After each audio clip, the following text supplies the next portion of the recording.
Coming up on the Men at the Movies podcast, we have a fresh new experience for you. On Friday, September 27th, Hurricane Helene pounded western North Carolina with winds and rain, causing widespread devastation and death and flooding and mudslides throughout that whole area. That same day, I was trying to drive through the storm, trying to pick up a friend who lives in the area and drive up to Ohio to meet up with Rory and Matt Fortin from the Dangerous Man podcast. We're going to go to Man Camp in Ohio. So this episode is a conversation between Rory and I to discuss that experience and how God was with me even in the storm. I recorded it for his podcast to do with him, and it was so good that I asked him if I could share it on my channels, and he, of course, gave great permission and blessing. So with no further ado, cue the music.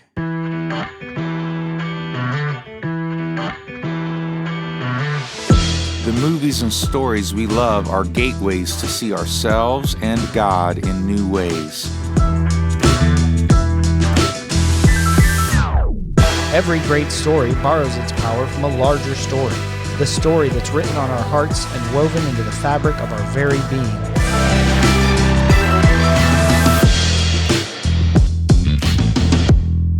Hello and welcome to the Men at the Movies podcast. My name is Paul McDonald, and this upcoming episode is a little bit different than anything that we've done before here on the podcast. Back in late September, I was supposed to go up and meet up with Rory and Matt and their crew from New Hampshire, but also a little bit of guys from all over the place. I think 29 men were originally in their group. And we were supposed to meet up at Man Camp in southern Ohio with Brian Tome. And so on Friday, I head to Shelby to pick up another guy in the group who lives in North Carolina, and ended up not being able to get there. This was the Friday that Helene hit, the hurricane that created so much devastation, that closed down an entire interstate between Asheville and Knoxville, that really probably wiped several North Carolina cities off the map forever. I didn't know this at the time that I was driving, and so I was trying to get there while people were trying to escape floods and mudslides, and since this recording, I've been able to go up and visit Elk Park up in the northeastern corner of the state there near the Elk River Falls. I have some friends there who live up. I have some friends who live up in that area. So the crazy story is back in August, we did a small men's retreat with five of my friends. And at the Sunday afternoon when we got done, they all headed back to Charlotte. And I went up to the Elk River near the falls there to get some fly fishing in. And there's a lot of people swimming, so the fishing wasn't real good. But as I'm walking back, fished along the river for a couple hours and then walked back down the road. And there was a couple sitting on the porch, and we started talking, and they noticed the sun was in my eyes. I'd been in the river for a couple hours, so they welcomed me up. They invited me up for a glass of water, and then shared a beer there with Eric and Gina Ingstrom, and hung out with them for over an hour, just talking about living there and what their plans were. And they had the Elk Falls River House that was supposed to be open for rental. Probably about this time that this podcast is going to be coming out. At some point after the story of Man Camp happened, or Man Camp that didn't happen, I texted them and asked how they were doing and asked if I could do anything for them. And so I was able to go up there and help them with some supplies. We again hung out, had a beer on the porch, but the view was markedly different. Our stories were markedly different as he shared of the story of how one of their neighbors lost his wife. They were actually in the house as it started floating down the river. And he and his wife got out. They were on a wall together, and then they got separated, and the husband got hit in the head by some floating debris, knocked out. When he became conscious, he was in the water. Thankfully, hadn't drowned. But his wife was nowhere to be seen, and they at this point I haven't heard that they found her. And for the next couple of days, because they were at the end of this road, the bridge washed out, so they were cut off from any sort of help And they said that this guy sporadically would go out along the riverbank and just call for his wife. They spent days without any contact, without any bridge, without any way to get back to, what we think of as civilization. There's cities in Western North Carolina that are going to be months without power. There's going to be years without running water in those areas that have that. A lot of people have their own well. But this was a devastating event. There are thousands of people that still in need. As it's tough to go through a North Carolina winter up in the mountains without power. It takes a lot of firewood, takes a lot of propane. And if you feel like God's inviting you to help support my state, I realize that I might live in Charlotte, but the mountains are my home. There's a lot of websites. There's a lot of places you can give. Samaritan's Purse, Salvation Army, the Red Cross. I mean, just Google how to help victims from Hurricane Helene in North Carolina, and you'll be taken to any one of a number of websites. So just be sure that it's somebody that's trustworthy. And really, my heart goes out to those smaller towns of how to help those smaller towns. Somebody I saw recommended looking for a church in a town that may be hurt the worst. And really, the thing with the small towns is they may not be more or less hit or damaged than the others, but because they're farther out, they are prioritized less. So the big cities, Boone, Blowing Rock, Asheville, of course, all those cities are getting lots of help and lots of aid. But it's those cities like Elk Park that are sort of pretty small, pretty out there, and they're the ones that need the help the most, or they're just going to vanish and never be rebuilt again. So on that day, I was driving. I was trying to get through to Man Camp, and Rory asked his group after Man Camp happened. He's like, "Hey, you guys want to share your story?" And I texted him. I'm like, "Hey, man, I don't know if you want my story since I didn't actually get there, but I think I've got a pretty good story of walking with God." And the theme of Man Camp was taking new ground, and how God's taking new ground in my life and in my heart. And so Rory gave me permission to share our full conversation, because I think he's just going to probably splice it up into about 5 to 10 minutes. And this is obviously a lot longer than 5 or 10 minutes. I have a hard time shutting up.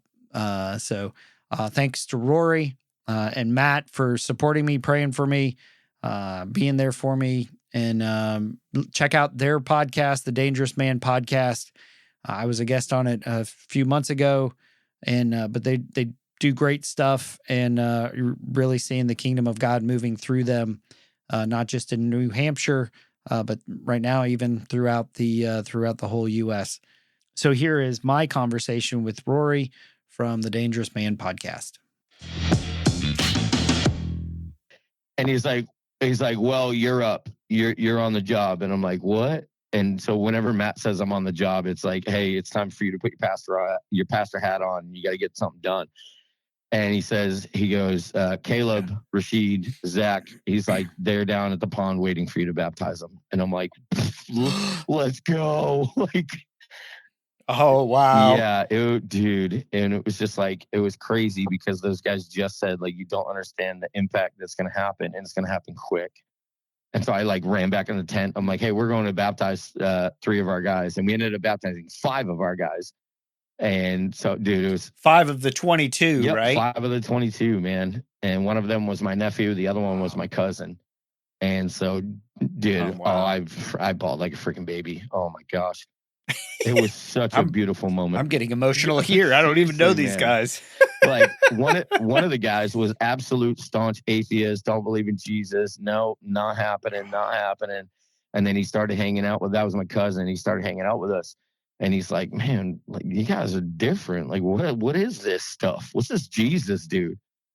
Yeah. And it just, we like I said, we take out the religion, we make it about the relationship. And after a while, Phil was coming to church, and he gave his life to Christ, but he never took the step of baptism. And so camp was his deciding moment, man. And oh my gosh, it was epic, dude. It was epic. That's so awesome, dude. So yeah, dude, there's so much coming out of this. And so I figure we could kind of just chat with you about like, for me, it's like what was the allure?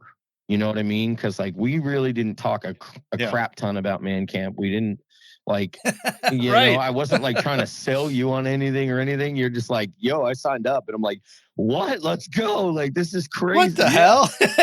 I'm like, Right. all right, something's here. And so, I mean, maybe could you just talk about like what was the allure? Like what was the curiosity that pushed you over the edge to sign up, and then try to drive through a freaking hurricane to get there? Right. I've been sort of walking in the message of Wild at Heart, Man Camp, all about pursuing getting my heart back, pursuing a wholehearted, the freedom that Jesus came to provide. I've been doing that for over a decade now. And so part of my sensitivity is if I hear something once that sounds okay, I was like, okay, I'll listen. If I hear it twice, my ears perk up. And so something's there.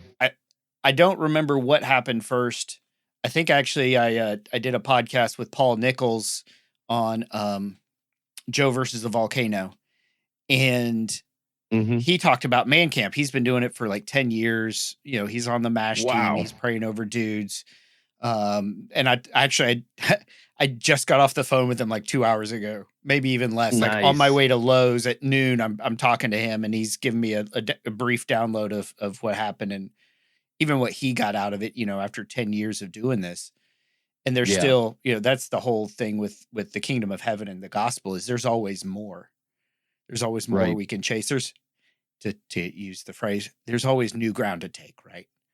And so I talked with Paul, and then I was on your guys' podcast, and you guys, like you said, you didn't try to sell me. You didn't say, hey, man, you should come with us, check it out, because I'm in North Carolina. You're in New Hampshire. Yeah. Not exactly convenient for either of us. No, a little bit of a gap. Right. And I felt what I call the spirit tingles, the God sparkles. Yeah. Of, hey, you should check this out. You should look at it. And it's kind of crazy this season. Like this was, and for me, this was sort of like the kickoff for what would be about 6 weeks of, I had Man Camp, and then I was going to go to another event that I didn't go to because it's my son's on fall break. So I'm hanging out with him. And then I'm going to Colorado, and then I'm going back to Ohio for another event that I'm a part of. And then at the end of October, there's another event. Is like, and God he was like, I felt humor in it of the way my schedule started packing of things would come up. Like we had a wedding, and my wife's like, I think it's in September. I was like, well, there's only one day that's available in September. And that was the day so we could go to the wedding. Wow. And so I just looked at it. I was like, man, this looks awesome. I, was looking forward to maybe hanging out with Paul and you and Matt and getting to know you guys. It's different, right? Talking on the phone, talking on a podcast. It's very compressed, focused. Right. And if we're just sitting there by a campfire, smoking a cigar, hanging out, like that conversation is so much more relaxing and deeper. And like the connection is just there.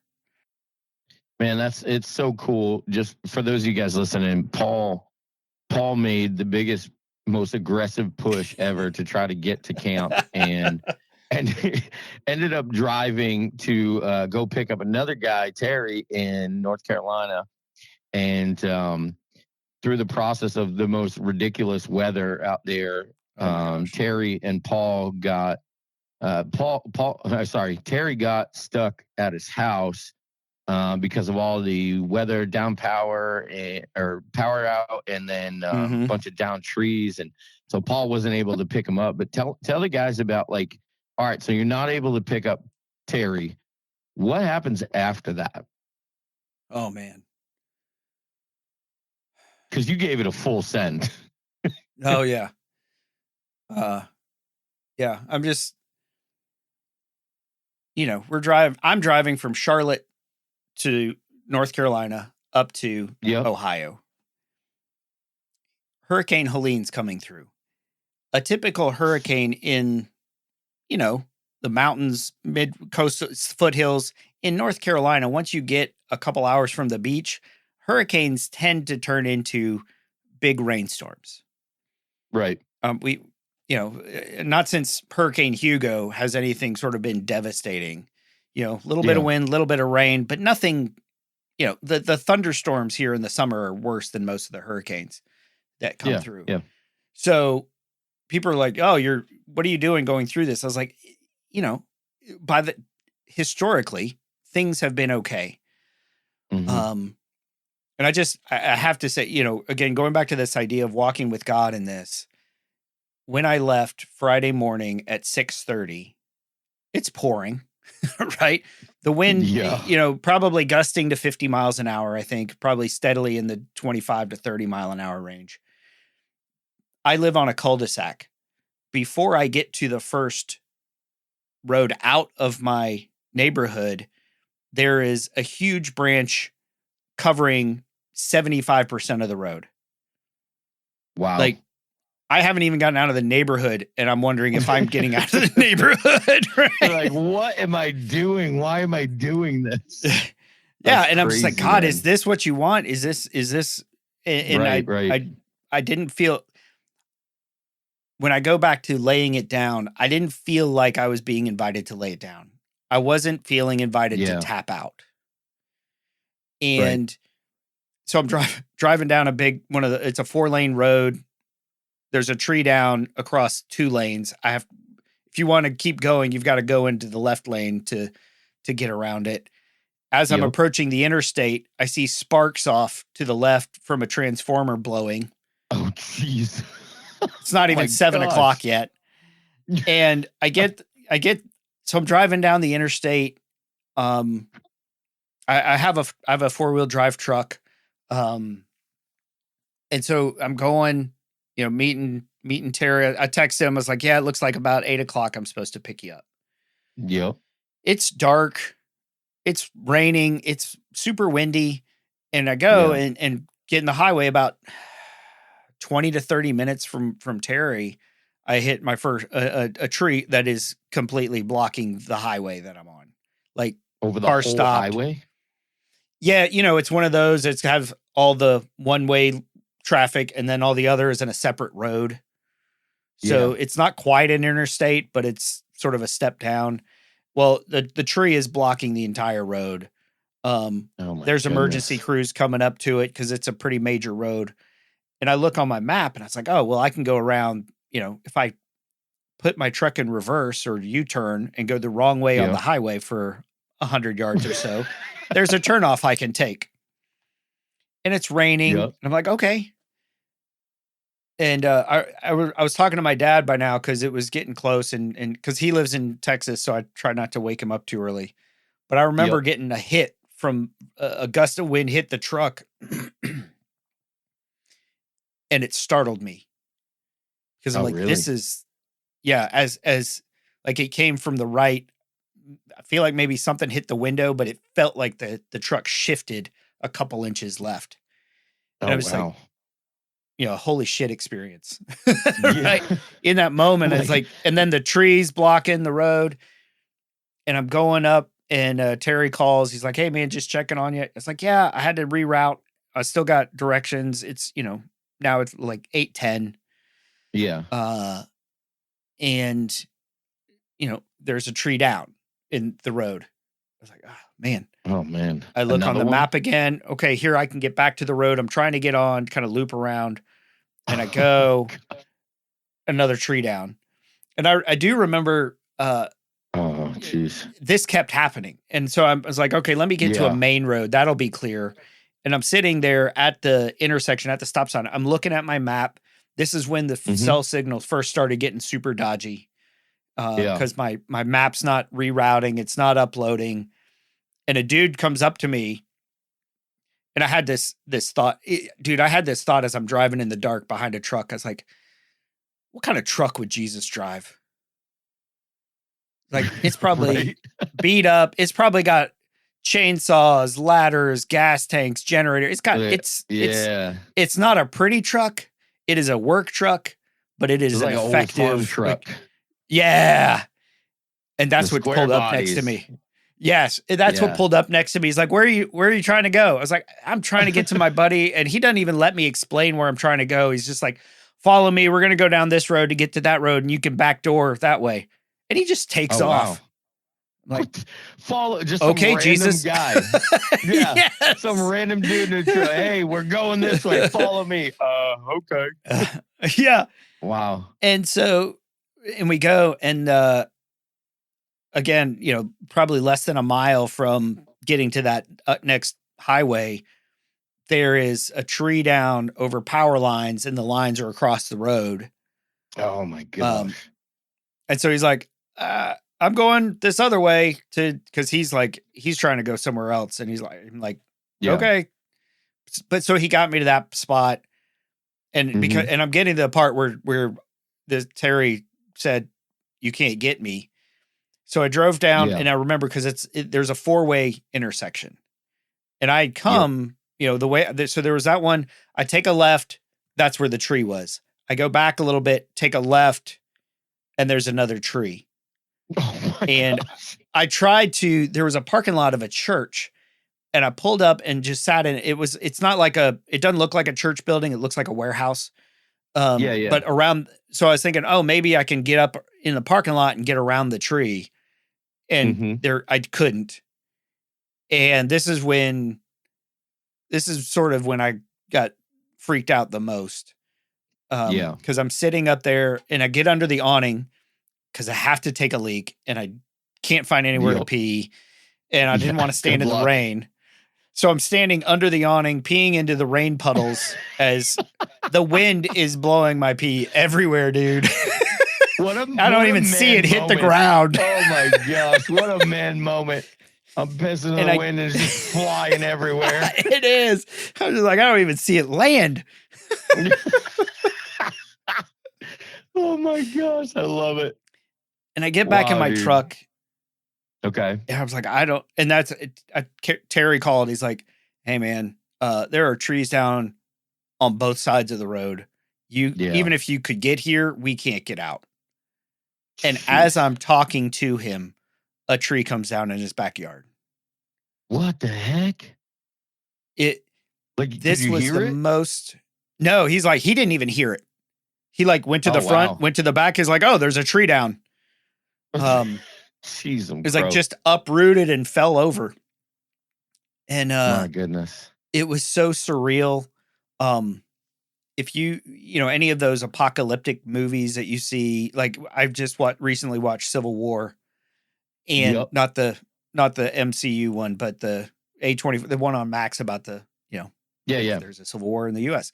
But like that idea of driving and there's nobody on the road, of weaving around obstacles in the road.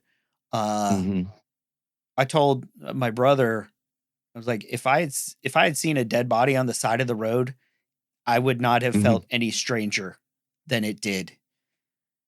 Wow. Power's out everywhere. Power lines are down. That chaotic, huh? Yeah. Like it was so surreal. And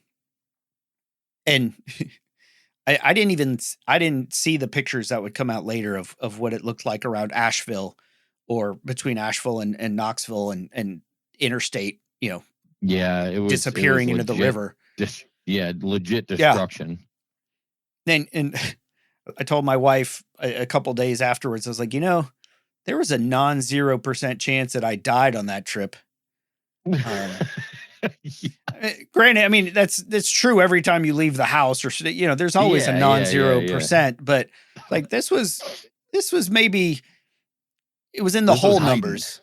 This may have been double digits. It was probably double digits, man. Wow. And I'm sitting there, I'm just like, okay, I can't get to Terry. What do I do? And I've talked to my wife and she's like, I don't even know if you can come home. Every road in Charlotte seems to be closed because of the tree down.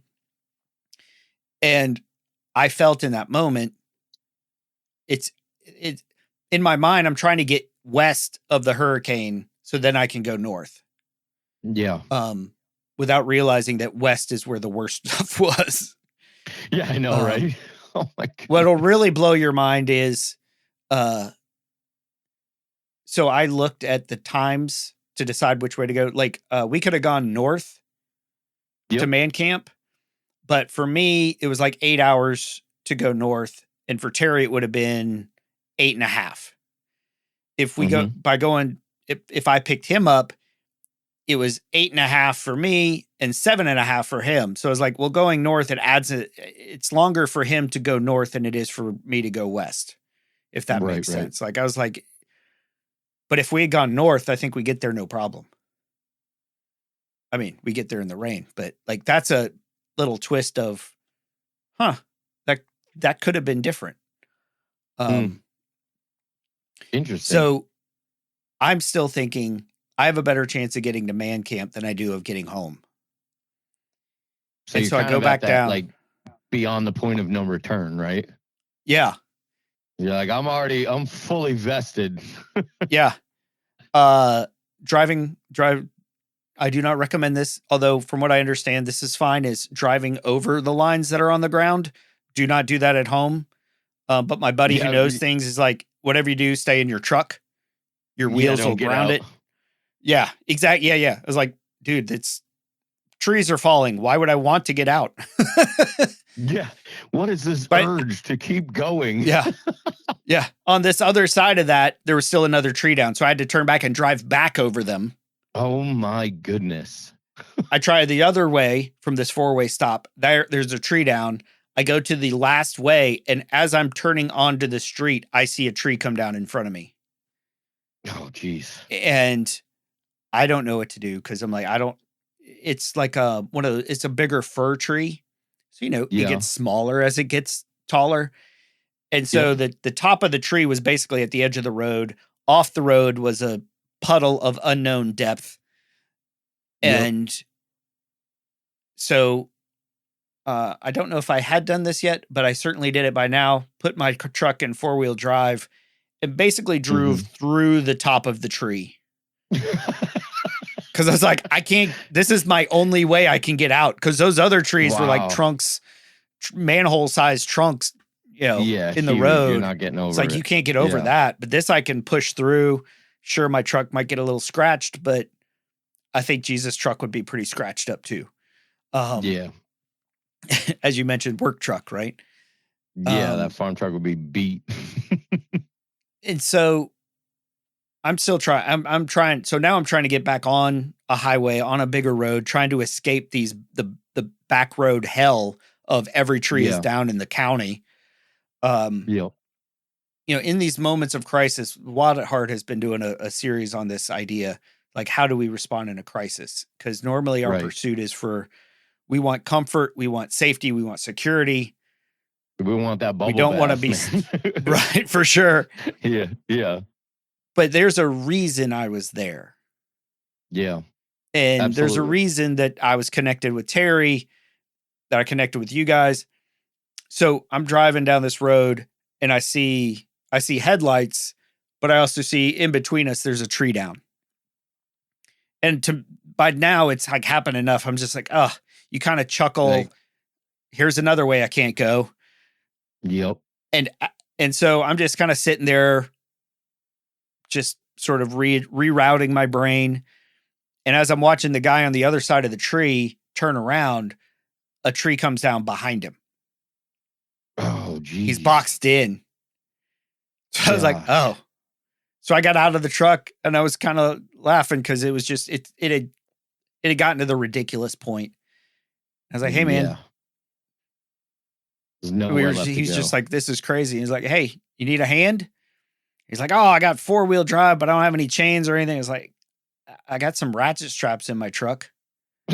So he wrapped a ratchet strap around the tree and he pulled the tree out of the way so that he could keep going. The other tree that came down was not going to be pulled. Yeah. And then, so I'm like, all right, cool. See you later, man. Glad by now I'm soaked. Hence the need for the need for the bath later. Cause I didn't dry off from that moment at like 11 in the morning now. Actually, this is still earlier.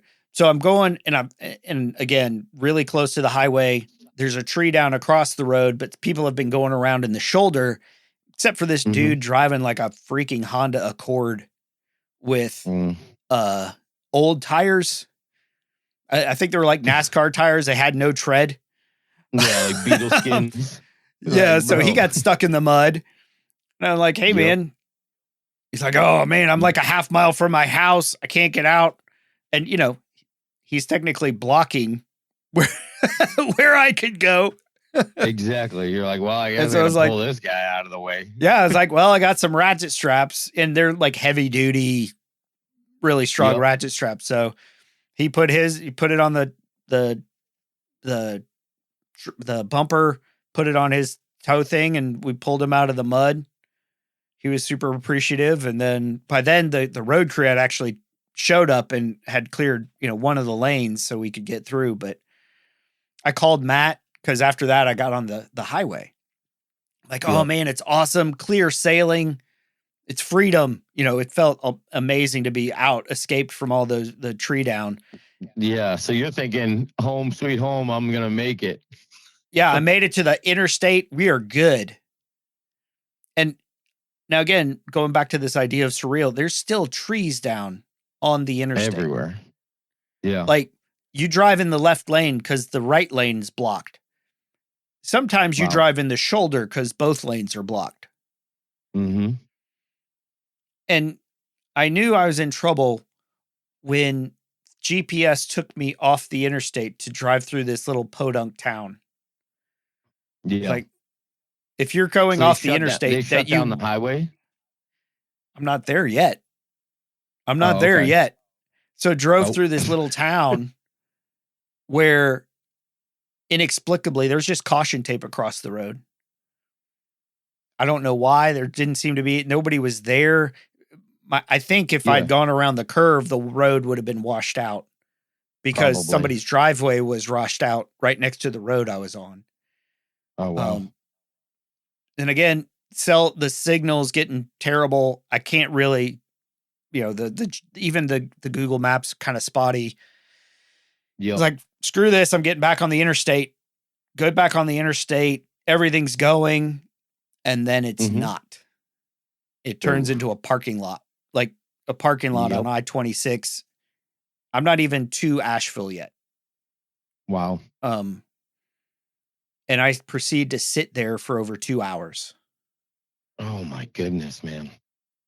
And once again, had to pee because coffee and water, they run through you. Yeah. So I peed on the interstate. Bro, you're just marking your territory all the way down. That's it. There you go. And again, going back to that Wild at Heart, a few weeks ago, John Eldredge had talked about this, where he was somewhere where for some reason his cell phone didn't work. He couldn't make a call, couldn't get a signal, and how disruptive and strange that was. And I found that same tension of, let me look up. Why is the road blocked? Why am I not going anywhere? And and I'm in what I assume, I was like, I'm in a dead spot, but I didn't know that the cell's towers were pretty much gone and nobody had any service by this point. And so I can't get a map. I can't text texts aren't going out. I can't even make a phone call. And I was like, I could really freak out right now. Or I could sort of kick back. I had a paperback copy of The Lincoln Lawyer sitting in the truck. So I just sat back and started reading, eating some trail mix because I was ready for a 9-hour drive. It's almost like when Jesus took a nap during the storm. Like, you're like, all right, well, I'm gonna read a book. Yeah, not much tired, I can do. I'm gonna read a book. Like, wow. Yeah. My goodness, man. And eventually, there was an exit, 100 yards down the road that originally the lady in front, I couldn't get around her because she was like, there was a lot of people going. I think she was somehow connected with the sheriff's department or something. So she was kind of blocking it to keep people from going around, which whatever. I treated her with grace and compassion. Yeah. Because you don't want to add to the chaos, right? And so that looped around, and I didn't know where that road went. I just knew that it was open. It was going south, and by12 12:1 maybe. I can't remember exactly, but like I knew I hadn't hit Asheville. Man Camp was 6 hours from Asheville. I was like, Yep. it's too late. Like I cannot get there. Man. It didn't matter what I did. I could not get there. And so when I was talking to Lady, I was like, I just want to go home. And I this is not it. And so I ended up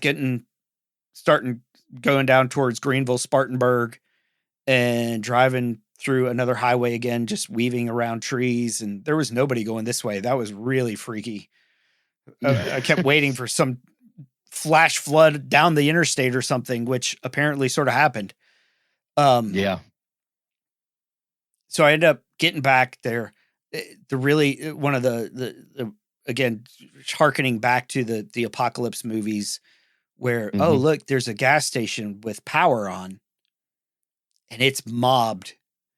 Like there's lines for every pump. There's people like they're blocking this to the traffic. Even at the first exit where there was power and there was people getting gas and food. It's like, I don't need to go that bad. I've got plenty of gas. I kept coming back to Charlotte. By the time I got to Charlotte, about the time I would have been arriving at Man Camp, it was like 4:00, 4:30. And by then I did need some gas. So I stopped, got some eggs and cheese Danish. It was the longest shopping trip ever for eggs. Yeah, seriously. But dude, what was crazy was I get to Charlotte and the sun is shining. The roads are clear and everything's normal. Oh, that's so, that is so I was weird. I was in the storm. I didn't even know what I was in until seeing pictures later. Yeah, looking back. Yeah, like I didn't know the depth of the devastation that was there. But to come back to Charlotte where everybody's just living life, going shopping, getting gas. There's no rush on anything. Yeah, it's just another Friday. Like, again, that's what our typical hurricane experience is. Rain comes through, little windy, couple trees come down, everything's fine in a couple hours. I heard on the radio while I was sitting there waiting, they were talking, they were evacuating south of a dam. Like on the below a dam, they were like, we don't know if it's going to hold. You should evacuate.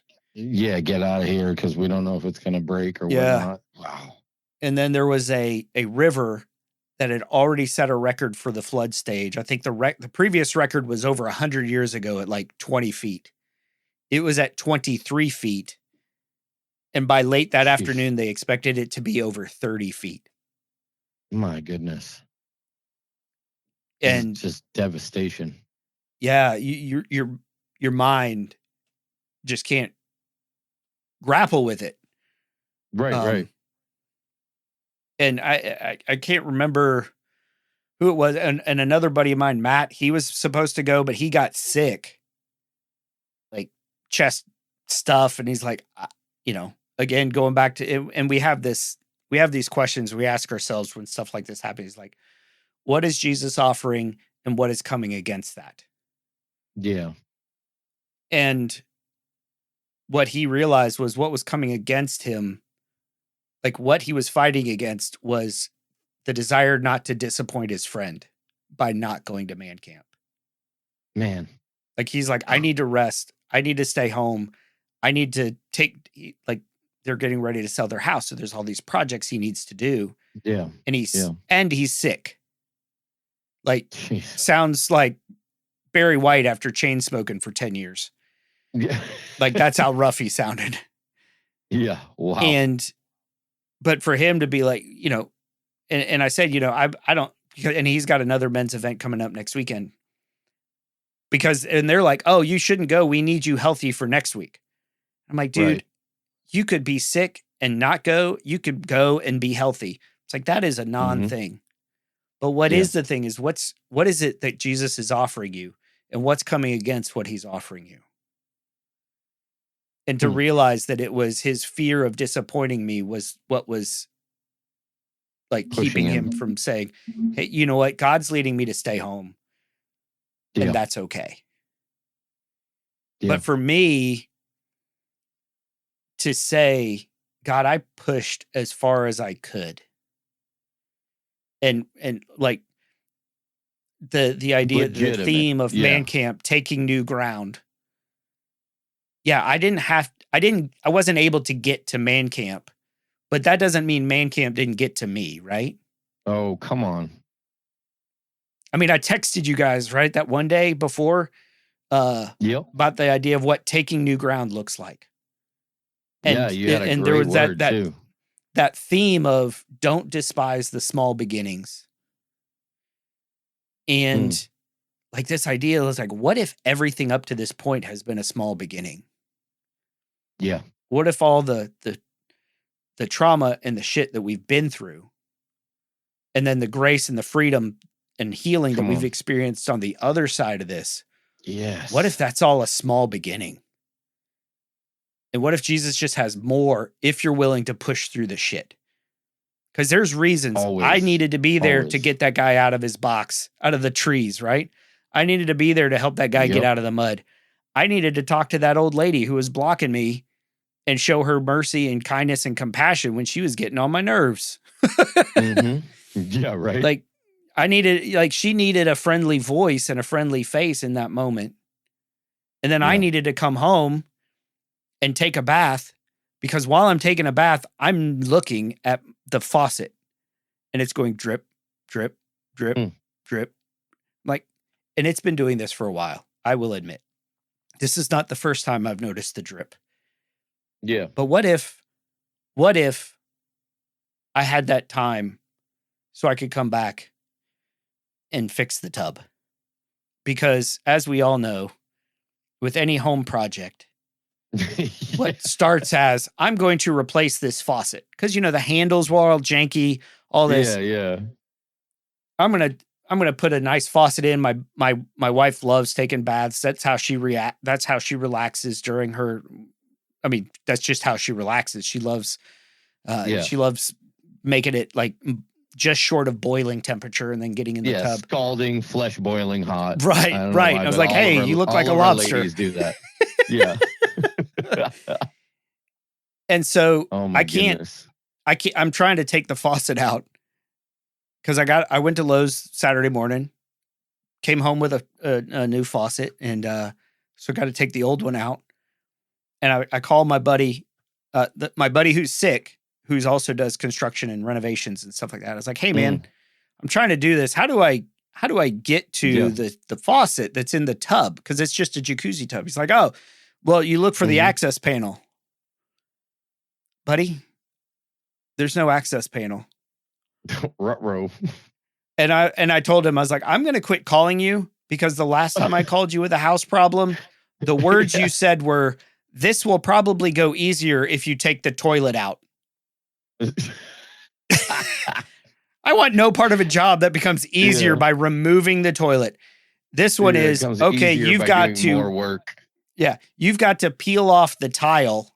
You've got to break off the tile so you can access the faucet under the tub, under the deck of the tub. Oh my gosh.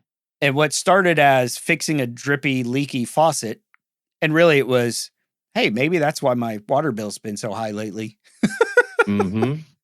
Right. I took all the tile out, took the backsplash down,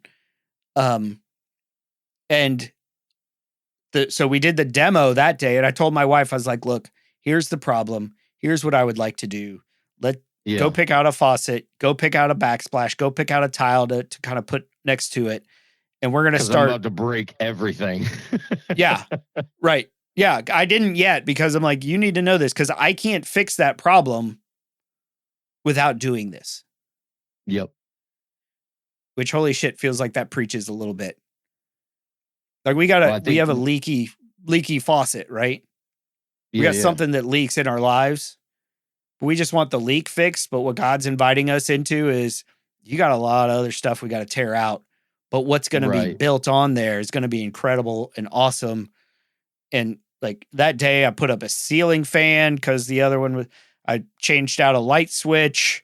Now I have to wire an outlet so the jacuzzi tub will work again from another thing that I cut a wire on. But So I texted Matt, you're Matt, and it was like, yeah, this is a man camp home makeover edition. Yeah, home makeover edition. Dude, I had wrote down while you were talking, because just hearing your story, so like tree after tree after tree, closure after closure after closure, all the way it was like, you have this goal of mine, I got to get to camp, and it's like at every opportunity it was roadblock after roadblock, problem after problem. But I wrote down, like, you embrace this mentality of, listen, I'm going to go until all roads are closed. But along the way, see, a lot of us, I think we're like, we have that mentality, especially as men. I'm going to keep going until it's like 100% no. You know what I mean? Right. And I wonder if God, honestly, if God really desires that from us when we're following him, is, hey, go until all roads are closed. But then here's the cool thing that God did on your journey is God used you in the in-between. He used you, and hey, you may not achieve your absolute goal that you were, pursuing as get to camp, but God used you to pull those people out. If you hadn't been there, would there have been another person with another truck that had been able to do that? You know what I mean? Like, would those other interactions have happened? And I would honestly argue probably not. Maybe eventually, but not at that time. You were there. You were Johnny on the spot, ready to go, because you were already present. And I think, that whole premise of like, hey, I'm going to go until all roads are closed. But as I'm going, I'm going to pay attention to what's happening around me, even though I think I'm not going to end up with my end goal. But you ended up being able to help people that needed help, that they couldn't do for themselves in that moment, in the time of crisis and chaos. You were able to, be used by God in the in-between. And even though I wept considerably, because I was like, man, I really wanted that meme I sent you, the guy crying. Yeah. I was like, because like no. I'm like, the last update I got from Paul was like driving through a dang hurricane. I'm like, oh my gosh, this guy's an animal. And then it was just like, no, guys, I have hit the wall, and I'm turning around, and I got to make it back. And, so we always have that, like, oh, I didn't achieve it, right? I didn't achieve. Yes. Somebody had asked me, do. did you feel defeated having to go home? I'm like, no. Like, it's funny you said I embraced that mindset. I was like, it was more of a wrestle more than an embrace. Oh yeah, because there was moments of panic, and like there was a few moments where I did feel the panic rising, and I had to, like, Jesus, basically just kept saying Jesus over and over and over, because like, I love that the parallel of Jesus sleeping in the storm. And that's such a kind and encouraging thing to share, that I'm going to hold on to, of how we can model Jesus' response. Absolutely, man. I don't need to know what's going on. I don't need to know what's outside my circle, but what can I do to impact it? What can I do to change it? And what is he inviting me into? Like, in that moment, I was like, I got nowhere to go.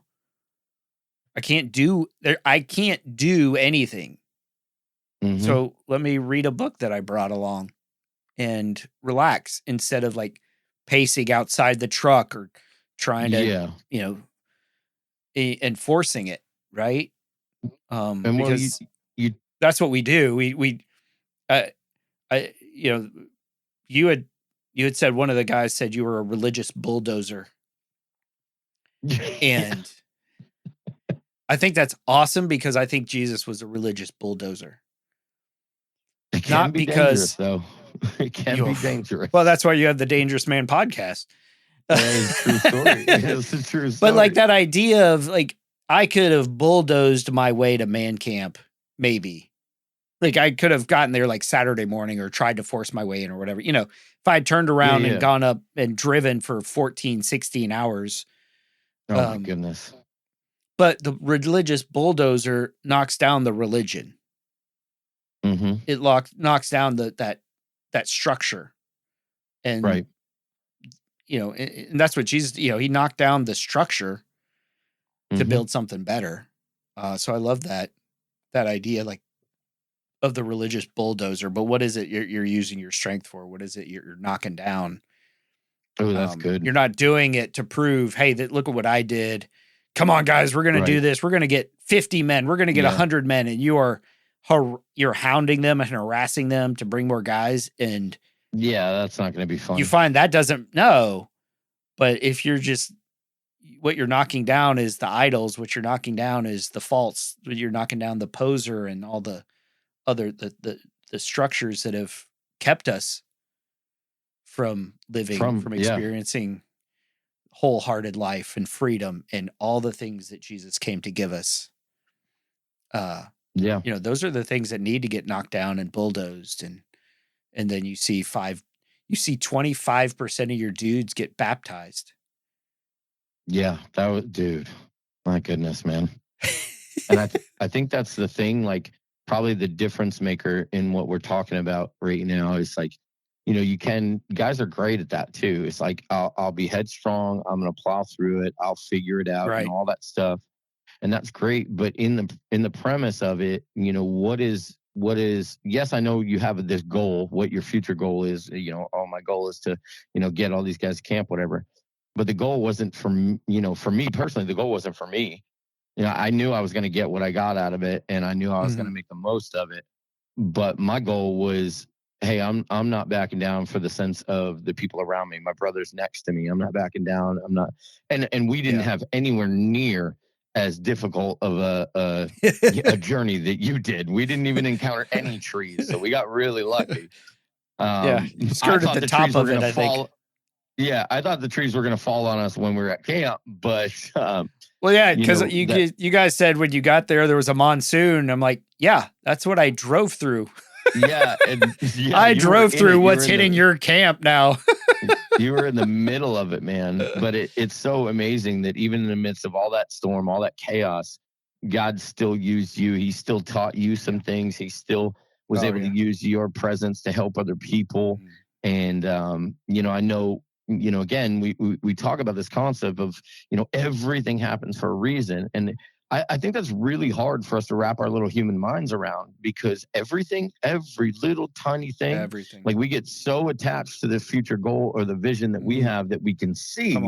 We get so attached to that we're like, all right, that's it. And God's like, no, there's 42 other pieces in between that even if you don't get to the end, those other 42 pieces are still 100% essential and 100% important. And to skip a step or to miss a step because you're not paying attention and you're just focused on the end goal, it doesn't allow us to be fully used by God. And I think God fully used you to help people out, to literally save them. I mean, that guy with the racing slicks on his car, like that's a no-go. He would have been in deep trouble, man. And he's lucky he was only a half an hour away from home, because that's probably all he got, to be able to get back. But you were there to pull him out. And so, I think just to kind of wrap up, God, even though you didn't get to the end, and listen, we're going to change that next time around. We'll figure something out. Yeah, buddy. I'm flying you out because you have a great story. Although we had some guys that were flying out and they got their flights canceled. Right. So they got their own stories, right? Yeah. It was crazy, man. It was absolutely crazy, the amount of people that were just desperately trying to get there. And your story is just, one on the pile of all these guys that were trying to get there. And it just, for one reason or another, the roads were closed, to use that phrase, the roads were closed and it was no more. Yeah. And the one thing I love about the guys and you and everything, it was like, I'm not taking this as a loss. This isn't a loss. Right. You connected with other people. You're connected in, our group me chat, and you had some great, valuable stuff to share in there. And that connection's still going to stay. If anything, honestly, it's only solidified, I think, in the eyes of the guys that have seen you commenting and seen you talking in there. It's solidified for them. Like, man, this guy's the real deal, man. Like, he faced it all and he made the most of it, and he didn't even get to go, but he still doesn't count it as a loss because of everything God was able to use him to do. And so I think that's awesome, because none of the guys, as far as our whole weekend, nobody was bitching, nobody was complaining. I mean, we're setting up tents and torrential downpour. It's getting in. It was, listen, you definitely skirted some rough camping, bro. Yeah. It was gnarly. It was like Woodstock. It was just mud fest and rain fest. It was crazy. But I definitely wasn't feeling that bad sitting in the tub or going to bed in my indoors that night. You should have been like, you should have texted some photos and been like, hey guys, hope you're dry. I'm choosing water. You're not. Right. Yeah. That was, man. I'm just trying to connect with you guys. So I got in the tub so I would be as wet as you are. Right. He's like, I think I would have gotten the bird finger emoji from that one. Yeah, probably by a few. Like, oh, you son of a gun. Oh, absolutely, man. But dude, thank you so much just for sharing your encounter. And man, just getting to know you over this past year and in the connections and the conversations we've had. And man, I'm just looking forward to what happens. Again, everything happens for a reason, right? I'm looking forward to seeing what that reason is behind, our connection and the connection you have with, myself and Matt and our group and see what's that's going to produce something. And I'm excited to see what that looks like, over the next year. Yeah. I love that because there's definitely this sense of curiosity, like almost like, God, what are you up to? Like you're up to something. What are you up to? Mm-hmm. And definitely feels like he's up to something with us. And I just look forward to partnering and sharing in it with you as much as I can, being separated by the width of the U.S., basically. Yeah, seriously. But like you said, everything happens for a reason, man. There's connections there for a reason. And so, like I said, I really look forward to seeing what that produces in the future. And thank you so much for sharing your story with me today. So that was my conversation with Rory Lawrence from the Dangerous Man podcast. He and Matt Fortin have been doing that for a while now. They have some really awesome merch. They have a really great message. So check them out. And that whole idea of being a dangerous man, as they say, dangerous times call for dangerous men. I don't know who says it, but I say it. So, and dangerous doesn't mean that you're trying to hurt people. Dangerous is that you don't back down when adversity comes. And not to toot my own horn or anything, but that's what I did in that situation. Was I was asking God how I can be used in a dangerous time. We've talked before and had this idea of the different people of wolves, sheepdogs, and sheep. I think a sheep in that scenario would have just stayed home and said, "Oh, this is too hard. There's too much stuff. It's dangerous. I'm not going out." And I didn't do that. I can't say I embraced it, but I wrestled with God through it, wrestled with my fear through it, and said, yeah, this does feel dangerous, but I feel like God's in it. I feel like he's calling me to it. Jesus shows up in crazy ways. And so our job is to show him to a world that needs him, into a dangerous world. And so what does that look like? What does that look like for you? How can you be dangerous for good? And so once again, thank Rory, thank Matt, thank all the guys there for their prayers during that time. At one point when I was communicating with Matt where I was, he actually took a screenshot of his phone because the hurricane was directly over where I was. And so it was dangerous. You can't say that it wasn't, but the world that we live in, as we say, we live in a world at war. And it might be a spiritual war that we don't see, but if you're alert, if you're awake to it, then it's sort of everywhere. And the pursuit, the battleground is for our hearts. And so what they do, what the Dangerous Man podcast does, is goes after men's hearts. And you can hear Rory's passion for that work there. So check them out. They have some awesome swag, some merch there that you definitely got to check out. And I hope you enjoyed it. I when we got done, I told him, I was like, man, I think this preaches. And I think this is something that I want to share the full story because it's my story. It's what happened to me, and it may not be as traumatic as what a lot of people suffered that day. But it was meaningful, and it was an impact.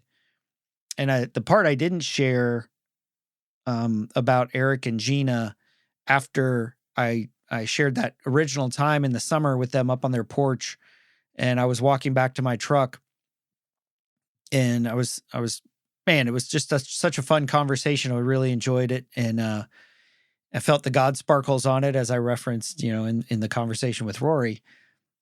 But I heard God tell me, he's like, yeah, you didn't catch any fish, but you didn't come fishing for fish.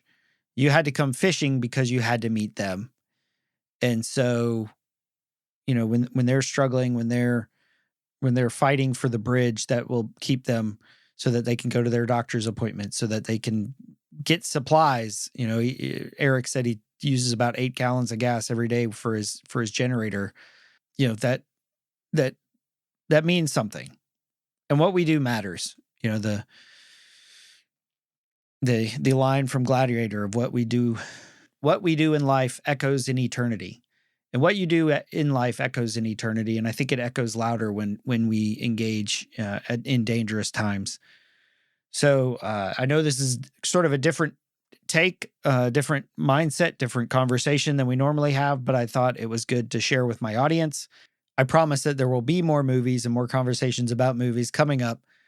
We actually recently just got to do a live recording with a group of guys also up in Ohio. No hurricane needed this time, but it was awesome getting to actually show the clips with about almost 30 men there up in Ohio and have that conversation that will be coming out probably sometime next year. So I hope you enjoyed this conversation, this story time with Paul and Rory.